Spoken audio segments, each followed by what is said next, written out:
Is living in the hood really that bad of a thing? Now, at my job, I've told people where I live. I've told people where I reside. This is not where I'm from, but this is just where I live. And every single time, they're like, that is not a good neighborhood. Oh, you live there? Whoa, be careful. Oh, they have bad schools, which I hear they do. So why is living in a rougher area, a place that's not super gentrified yet, a bad thing? Because I thought it was a great thing. For example, someone said they live in Detroit. So I'm like, dude, you must have a super cheap house. The guy actually bought the house in cash, and he's saving so much money because he's able to buy a house in cash that's in a less desirable neighborhood that's also on the come up. If you were to say to someone else that he lives in Detroit, and they would have been like, oh, you better watch out, like lock your doors at night, which you should lock your doors at night everywhere, but make sure you have top security, sleep with a gun.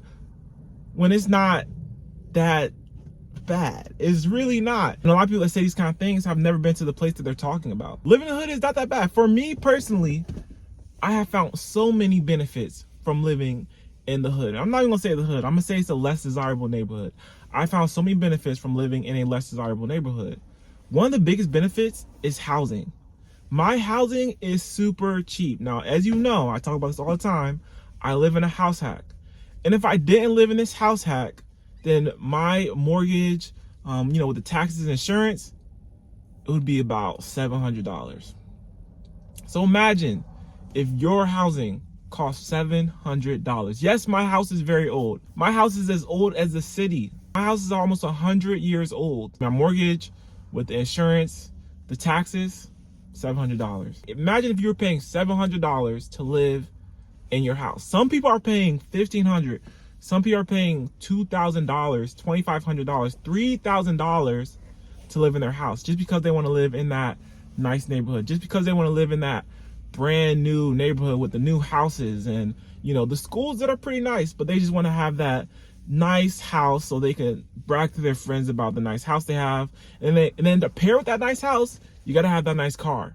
So now you got your $2,500 house, you got your two $700 payment cars. Crazy. Because you want to live the lifestyle, because you want to look like you're living a great lifestyle, you're going to go and move to this super nice neighborhood and pay these extreme prices. But guess what? We make the same money. But I chose to live in a less desirable neighborhood that happens to be cheaper because it is less desirable. And the second thing that's great about living in a less desirable neighborhood is the property taxes. My property taxes are extremely low for the area. Now I live in Michigan, and where I live in Michigan kind of has high property taxes. So for where I live, I pay about $2,000 in property taxes. I know people that pay $8,000 to $10,000 a year in property taxes because they decide to live in a certain neighborhood. Where you live matters. Like how much you pay in things matter depending on where you live.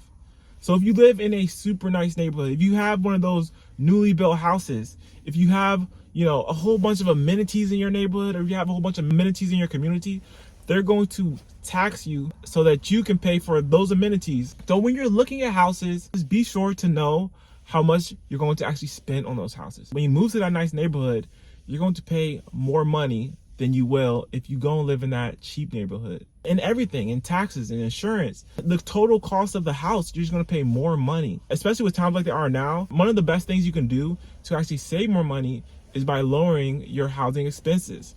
And the best way to lower your housing expenses is to not live in those super expensive areas.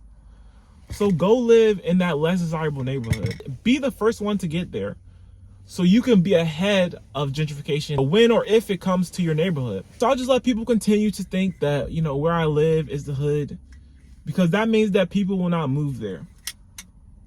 I'm only 10 minutes away from the major city, but I'm in the hood. And that's fine with me because I'll take my low prices. I'll take my low mortgage. I'll take my low property taxes, my low homeowners insurance. I'll take that. And then I'll just continue to stack. Maybe I can't afford that $1,500 to $2,000 payment. Since I'm in this cheaper neighborhood, I can now invest the difference. I can now save the difference. I have extra money to go on vacation. We're about to go on vacation tomorrow. And I have extra money to now go on vacation. My wife doesn't have to work. My wife can now be a stay-at-home mom, and she can raise our child while I go to work. And then I also don't feel the pressure of bringing in all this money to pay for my lifestyle or our lifestyle because we decide to live in the ghetto. I believe that's a great thing. My wife does not have to she doesn't have to have a full-time job. She has a part-time work from home job that works for her. But if she didn't want to have that work from home job, she can literally stay at home and just be a full-time mom and focus on her content creation because she loves that. And she doesn't have to stress over bringing in the money or bringing in all this money so we can fund our lifestyle, because we keep it low. We keep our expenses low. And the best way we keep it low is by living in a lower income neighborhood, by living in the ghetto. When you start looking at a new house or looking at your house, look for the house in the lower income neighborhoods. Go to the neighborhoods. A lot of people that say these things have never been to these neighborhoods, or they haven't been to these neighborhoods in 10 or 20 years. These neighborhoods have changed. They're not always the same. And there's always a good side to a bad neighborhood. I guess I live in the good side, but I have not seen anything bad about my neighborhood. So go to these neighborhoods. Don't just take other people's word for it of a place that you don't want to live, of a place that you want to avoid. Actually go there, boots on the ground, walk around, go there at night, check it out, because it can really change your financial future by living in a lower price neighborhood. There's no house in my neighborhood that costs more than $200,000. Like I said, I'm in the Midwest, so it's a little bit different prices than there is on the East Coast or the West Coast. But where I live, there's no house in the neighborhood that costs over $200,000. But you can go down the street, you have to go through a few stoplights to get to the more pricey houses. It's still $200,000 to $300,000 to afford those houses. So go and live in that cheap neighborhood, and don't let these people, shame you for living in a less desirable neighborhood. And when it comes to school, hey, maybe now that you're paying less in housing and hopefully you have no car payment, you can maybe put your kid in private school. You can actually fund a 529 plan. And when your kid turns 5, or when your kid, is ready for middle school, you can now put them in private school because you have these lower expenses.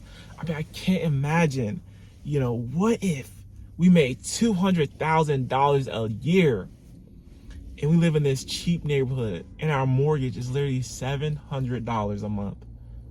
We don't have a car payment. Our insurance and our gas come up to $300, and we're paying $1,000 for the two most important needs.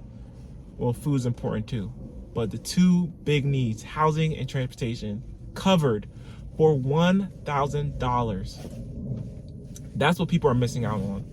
But instead, they go and get the house that's $2,500 a month. Like I said, with the car payment that's $700 a month, they might have 2 of them. And then insurance is super expensive. Gas is super expensive because you gotta use that premium gas now, because you got that diesel truck, or you got that nice Mercedes. Lifestyle inflation. Your lifestyle is super inflated because you decide to move to this neighborhood. So it's just something to think about. It's something for you guys to think about. Living in the hood is not all a bad thing. I enjoy where I live because it allows me to save for my future. It allows me to invest into my son's 529 plan.